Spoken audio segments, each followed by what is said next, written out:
So today's song comes to us from A Perfect Circle, right? Yeah. The song's name is Judith, and it was the lead single off their debut album. Okay. Can you pronounce the name of the album? Mer de Noms. All right, I forgot that one. Correct me if I'm wrong. Yeah. That means sea of names. Very familiar with Maynard, but not familiar with his other work. So A Perfect Circle is an alternative rock, alternative metal, hard rock, art rock band formed in '99. Man, I want to see side projects, man. I want to see what Maynard's up to on his free time. This is what I want to know, guys. This is an honest first-time reaction that we have ever heard it. And what's got me so excited is we know the epicness, we know the legendary status, we know the phenomenon, we know the greatness of Tool.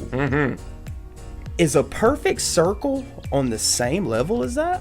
That's what I want to know. That's what I want to know. Tool is a one-of-a-kind band and really crazy, so if you have one person from that band in another band maybe influencing them, I don't know how the sound's going to be, but we're about to find out. The mind of Maynard and James Keenan is absolutely expansive and insane, and there's not a lot of not everything he can do or he wants to write can be a Tool song, so this is one of those. I'm very excited.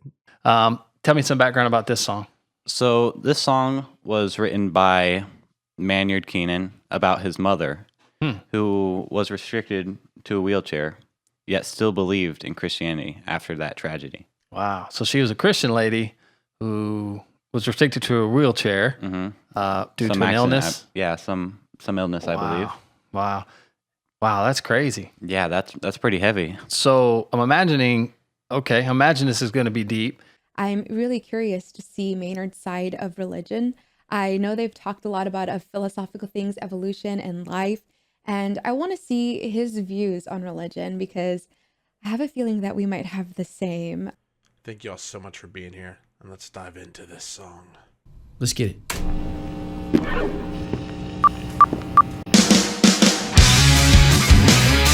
Oh no.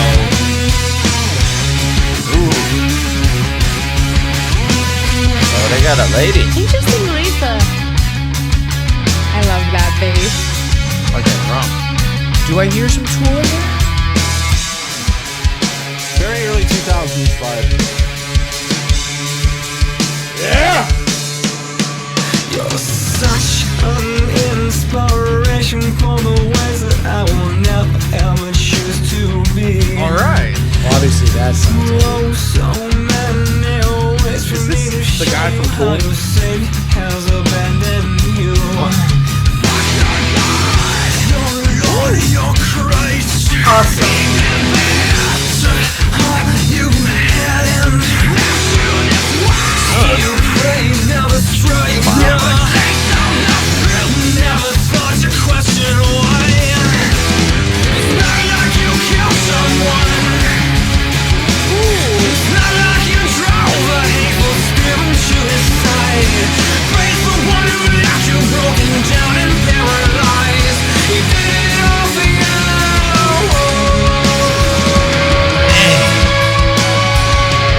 This is incredible. Okay.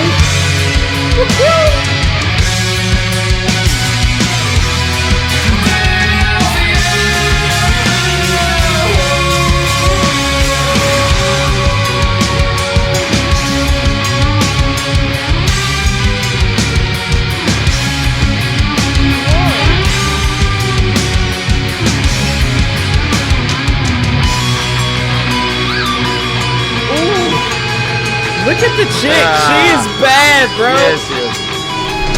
That's awesome. It goes right there. It's getting real. She's putting her up. Now your dog has abandoned you. Cry to your Christ, to your God. Never taste all the fruit. Never drink, never break, never talk. Even though he's the one who did this to you. Never thought to question why. Not like you killed someone. It's not like you drove a spiteful spirit to his side. Talk to Jesus Christ. He knows the reasons why, and he did it all for you. Wow. That's cool.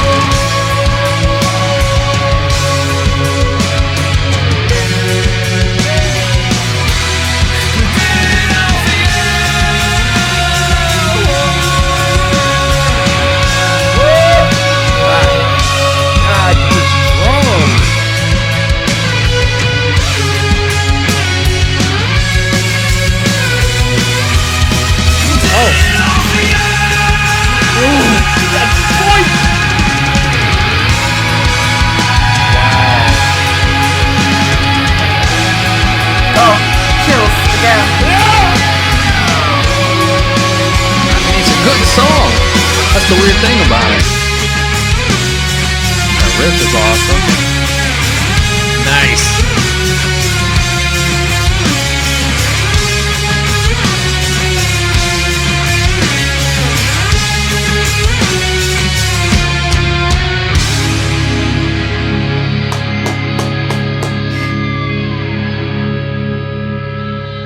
That was extremely heavy.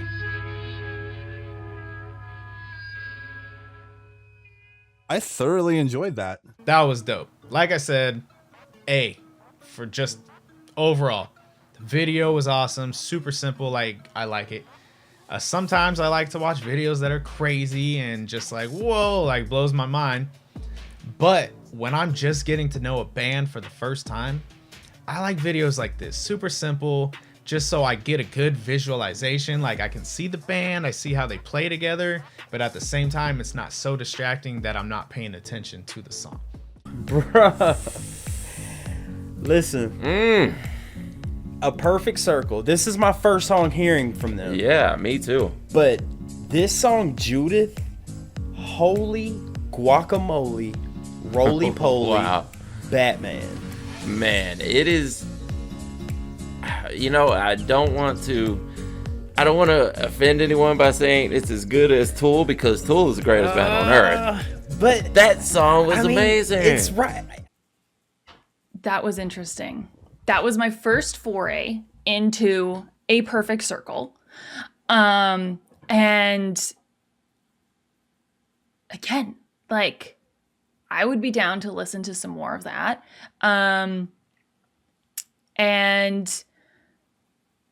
interesting choices for the vocals. Like I said, it kind of like parts of it were almost like spoken words singing.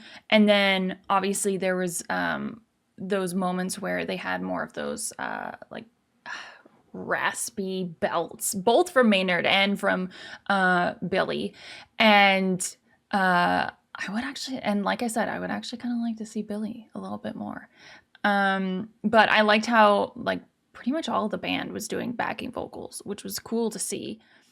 Vocal melodies on this, very nice. This, as you can hear right there, it was a very nice, just calming, and then we get aggressive, and then we get into a nice chorus where it's very like industrial sounding. It's a very late 90s, early 2000 vibe, so it definitely fits the time. The guitar tones in this, some of it sounded like very futuristic sounding, which I guess will tie into the industrial, but yeah, I could definitely vibe with this a lot. I like it a lot. Last note made me tear up a little bit. Like, you could just tell like the frustration in his voice, the pain, mostly just like that feeling like you just want to shake somebody and like wake them up and snap them out of it. And I feel like a lot of us, especially I guess people who listen to Tool and listen to Perfect Circle, or you know, we all kind of think the same, because these songs really do hit me really hard, because I feel like we can put ourselves in those, put ourselves in their shoes, and the lyrics really resonate with us because it is something that we've all experienced as well. And I have to process this for a second.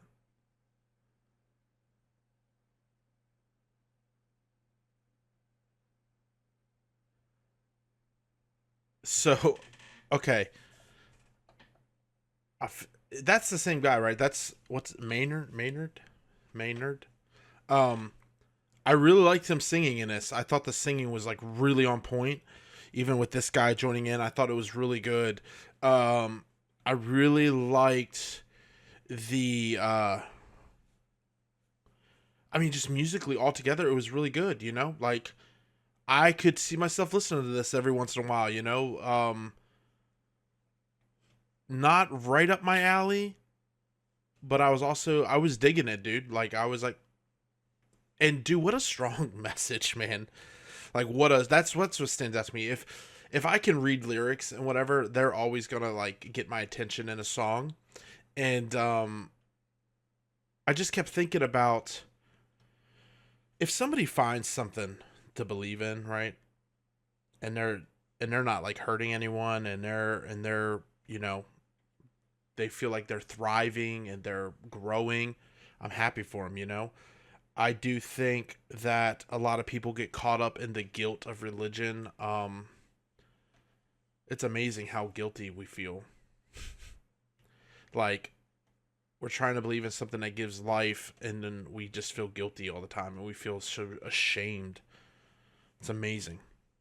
It's like this thing is supposed to give us life, and I'm freaking drowning in guilt because I feel like everything I do is wrong.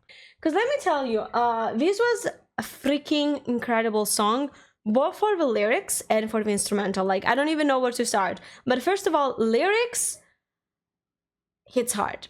The rage in the lyrics was hard, and like even how he expressed it with the vocals, it was freaking incredible. I can only imagine the pain of a child that sees the mother passing away or like being sick because of the motivation of religion. Like this is not the first time that this has happened in history. The main problem here, okay, and I understand if anybody who's had a painful situation happen in life, anybody who's lost a family member or who's had someone get sick, particularly someone who's a Christian, it's a confusing thing. Yeah, it's hard not to question it. No, interestingly, the concept of questioning the problem of evil is called theodicy. So it's a common discussion amongst Christians and non-Christians about why do bad things happen to good people. So from, what's his name? Maynard. From his perspective, his mom was a devout Christian and she still fell ill. I mean, he says in the lyrics, "Oh, so many ways for me to show you how your Savior has abandoned you.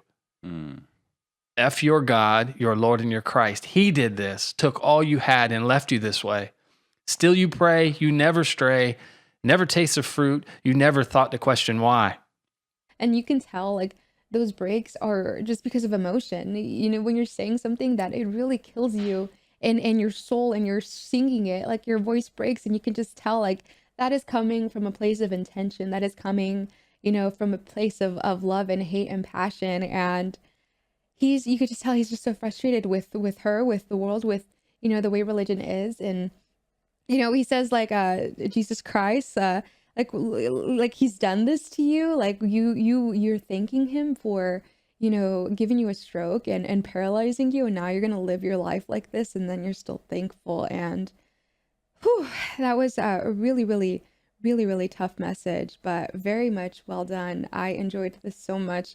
Why I think interpreting this song in context of the other Tool discography and the timeline of it is so important is because it shows us that Maynard was on a journey. And we're all on a journey. And like, what a gift that he's been creating music for so long that we get to see his internal journey expressed through the discography. When we listen to this song, we can hear our own journey of trying to grasp for answers, trying to make sense of something, trying to blame someone, trying to understand how you can believe in God when good people suffer and why good people who believe in God and are full of faith do suffer, and trying to understand life, like these big existential questions. We all have these moments where we're in the middle of this journey, and this song is Maynard fully in the middle, and he's angry, and that's a part of his grief, and that's a part of his questioning.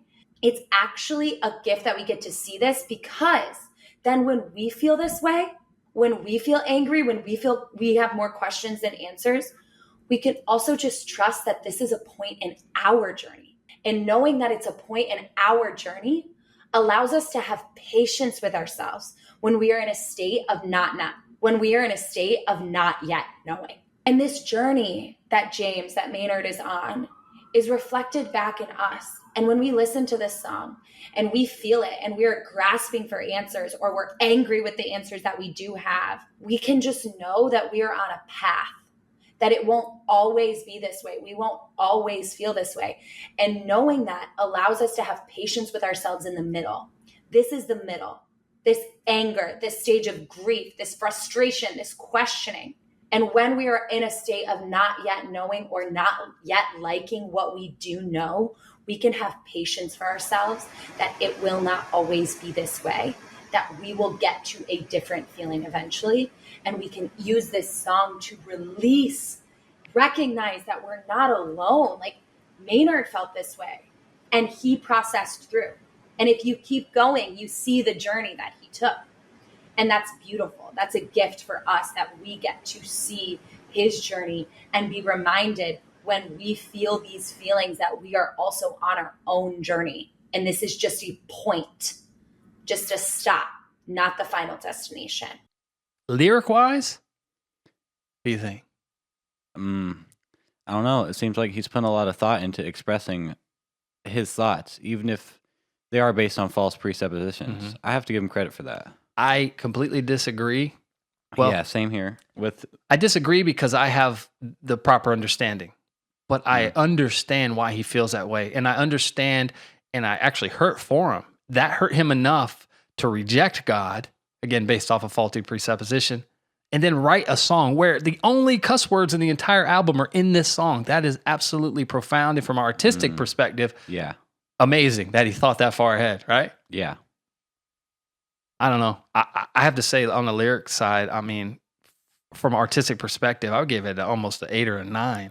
Yeah. It's up there. And his lyricism is impressive.